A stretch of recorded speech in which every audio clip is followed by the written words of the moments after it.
Hello, I'm going to read a little bit to you from Tales of a Fourth Grade Nothing by Judy Blume. Chapter 1, The Big Winner. I won dribble at Jimmy Fargo's birthday party. All the other guys got to take home goldfish in little plastic bags. I won him because I guessed there were 348 jelly beans in Mrs. Fargo's jar. Really, there were 423, she told us later. Still, my guess was closest.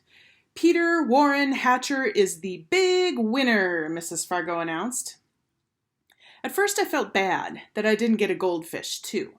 Then Jimmy handed me a glass bowl. Inside there was some water and 3 rocks. A tiny green turtle was sleeping on the biggest rock. All the other guys looked at their goldfish. I knew what they were thinking. They wished they could have a tiny green turtle too. I named my turtle Dribble while I was walking home from Jimmy's party. I live at 25 West 68th Street.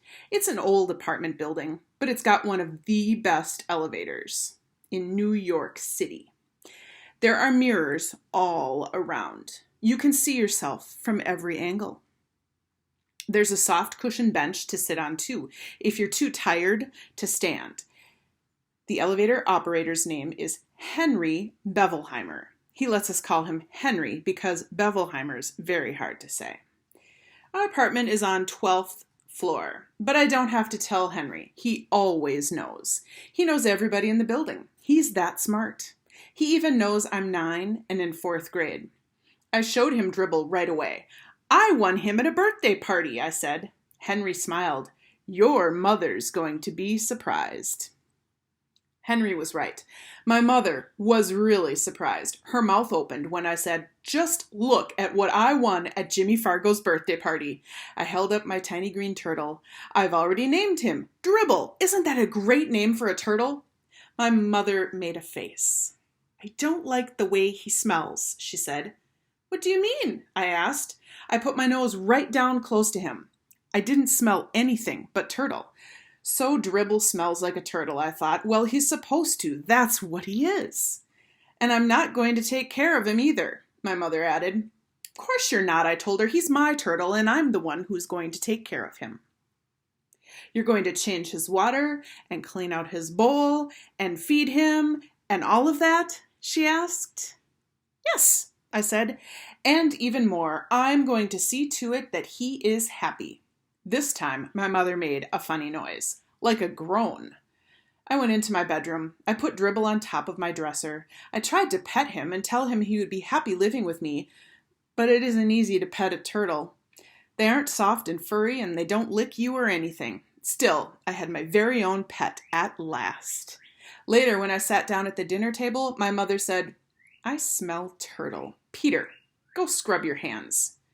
Some people might think that my mother is my biggest problem. She doesn't like turtles, and she's always telling me to scrub my hands. That doesn't mean just run them under the water. Scrub means I'm supposed to use soap and rub my hands together. Then I've got to rinse and dry them. I ought to know by now. I've heard it enough. But my mother isn't my biggest problem. Neither is my father. He spends a lot of time watching commercials on TV. That's because he's in the advertising business. These days, his favorite commercial is the one about Juicy-O. He wrote it himself, and the president of the Juicy-O company liked it so much he sent my father a whole crate of Juicy-O for our family to drink. It tastes like a combination of oranges, pineapples, grapefruits, pears, and bananas. And if you want to know the truth, I'm pretty sick of drinking it. But Juicy-O isn't my biggest problem either. My biggest problem is my brother, Farley Drexel Hatcher. He's 2.5 years old. Everybody calls him Fudge. I feel sorry for him if he's going to grow up with a name like Fudge, but I don't say a word. It's none of my business. Fudge is always in my way. He messes up everything he sees, and when he gets mad, he throws himself flat on the floor and he screams, and he kicks, and he bangs his fists. The only time I really like him is when he's sleeping. He sucks 4 fingers on his left hand and makes a slurping noise. When Fudge saw Dribble, he said, Oh, see! And I said, "That's my turtle, get it? Mine. You don't touch him." Fudge said, "No touch." Then he laughed like crazy. Chapter 2, Mr. and Mrs. Juicio. One night my father came home from the office, all excited. He told us Mr. and Mrs. Yarby were coming to New York. He's the president of the Juicio Company. He lives in Chicago. I wondered if he'd bring my father another crate of Juicio. If he did, I'd probably be drinking it for the rest of my life. Just thinking about it was enough to make my stomach hurt. My father said he invited Mr. and Mrs. Yarby to stay with us. My mother wanted to know why they couldn't stay at a hotel like most people who come to New York. My father said they could, but he didn't want them to. He thought they'd be more comfortable staying with us. My mother said that was about the silliest thing she had ever heard. But she fixed up Fudge's room for our guests. She put fancy sheets and a brand new blanket on the hide-a-bed. That's a sofa that opens up into a bed at night. It's in Fudge's room because that used to be our den, but before he was born, we watched TV in there. And lots of times, Grandma slept over on the hide-a-bed. Now we watch TV right in the living room, and Grandma doesn't sleep over very often.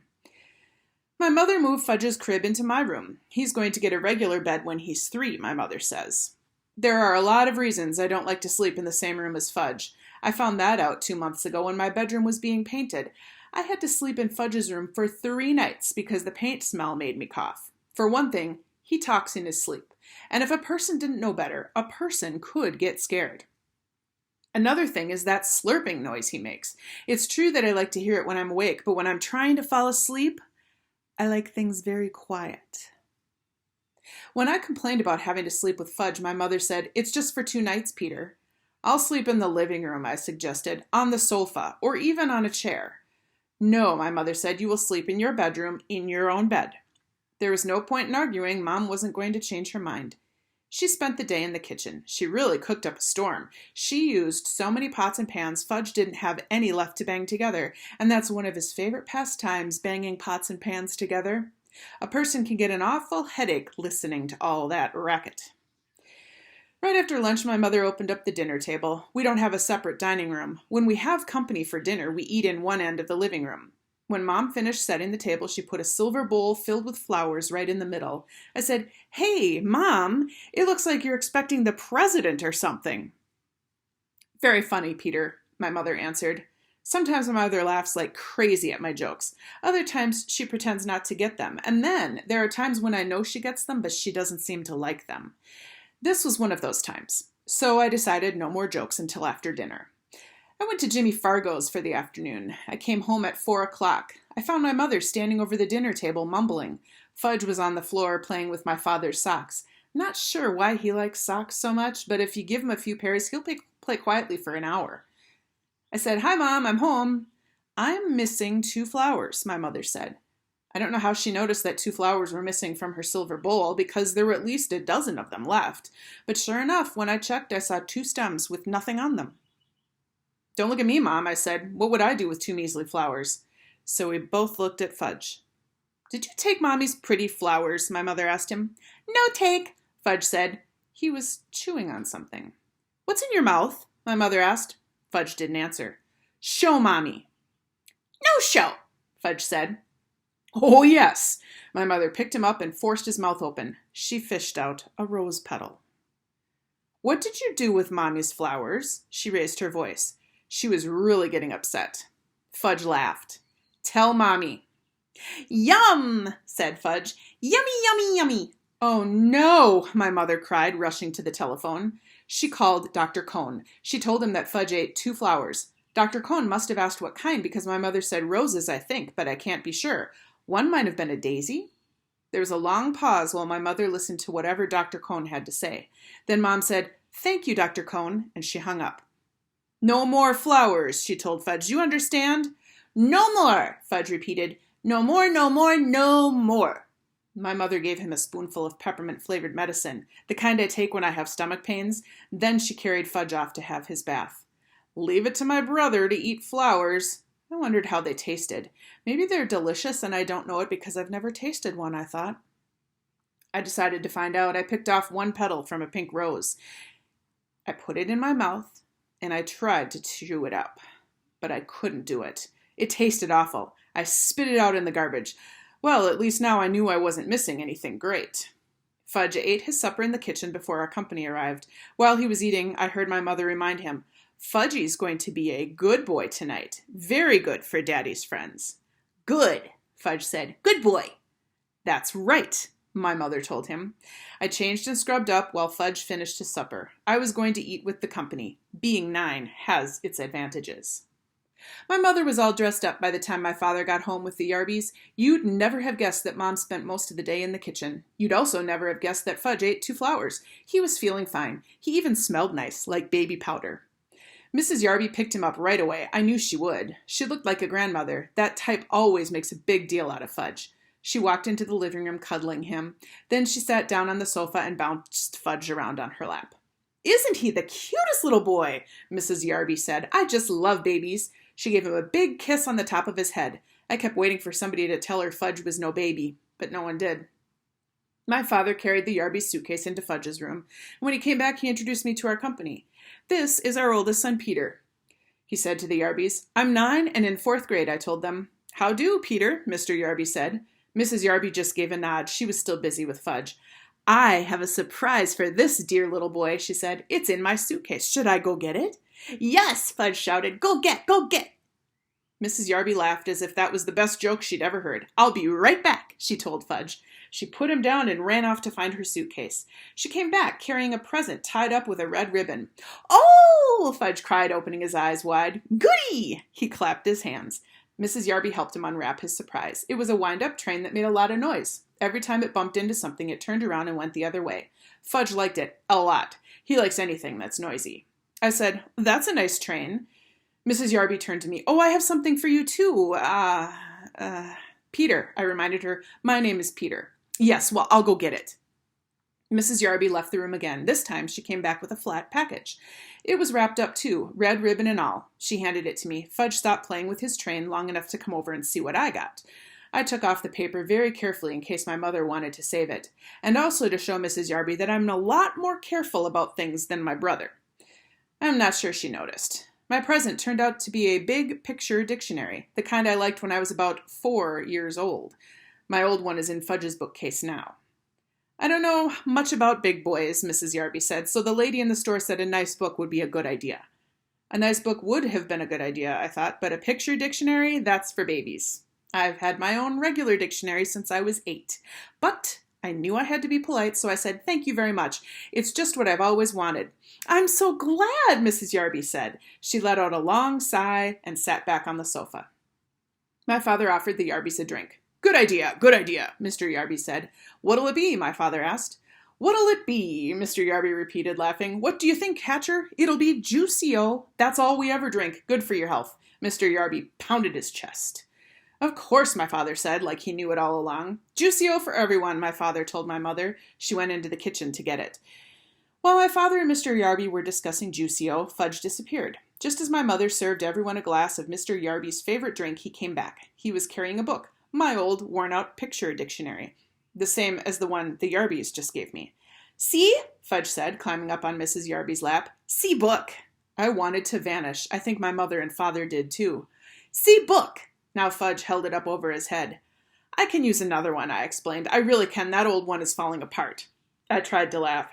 "It's returnable," Mrs. Yarby said. "It's silly to keep it if you already have one." She sounded insulted, like it was my fault she brought me something I already had. "Mine," Fudge said. He closed the book and held it tight against his chest. "Mine, mine, mine." "It's the thought that counts," my mother said. "It was so nice of you to think of our boys." Then she turned to Fudge. "Put the book away now, Fudgy." "Isn't it Fudgy's bedtime?" my father hinted. "Oh, yes, I think it is," my mother said, scooping him up. "Say goodnight, Fudgy." "Good night, Fudgy," my brother said, waving at us. Fudge was supposed to fall asleep before we sat down to dinner, but just in case, my mother put a million little toys in his crib to keep him busy. I don't know who my mother thought she was fooling, because we all know that Fudge can climb out of his crib any old time he wants to. He stayed away until we were in the middle of our roast beef. Then he came in carrying Dribble's bowl. He walked right up to Mrs. Yarby. He thought she was his new friend. "See?" he said, holding Dribble under her nose. "See, Dribble?" Mrs. Yarby shrieked. "Oh, I can't stand reptiles. Get that thing away from me." Fudge looked disappointed, so he showed Dribble to Mr. Yarby. "See?" he said. "Hatcher!" Mr. Yarby boomed. "Make him get that thing out of here!" I wondered why Mr. Yarby called my father Hatcher. Didn't he know his first name was Warren? And I didn't like the way Mr. and Mrs. Yarby both called Dribble a thing. I jumped up. "Give him to me," I told Fudge. I took Dribble and his bowl and marched into my room. I inspected my turtle all over. He seemed all right. I didn't want to make a big scene in front of our company, but I was mad. I mean, really mad. That kid knows he's not allowed to touch my turtle. "Peter," my father called, "come and finish your dinner." When I got back to the table, I heard Mrs. Yarby say, "It must be interesting to have children. We never had any ourselves." "But if we did," Mr. Yarby told my father, "we'd teach them some manners. I'm a firm believer in a good old-fashioned manner, kid." "So are we, Mr. Howard," my father said in a weak voice.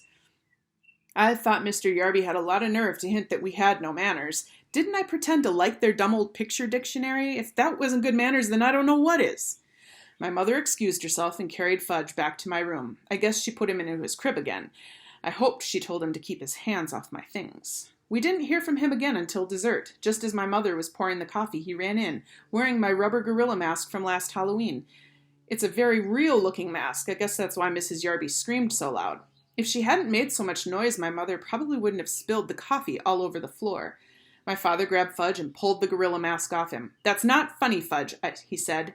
"Funny," Fudge laughed. "Funny, funny, fudgy." "Yes, sir, Hatcher," Mr. Darby said. "Old-fashioned manners." By that time, I'm sure my father was sorry the Yarbys weren't staying at a hotel. And that's where we will end for today. Thanks for listening. Bye-bye.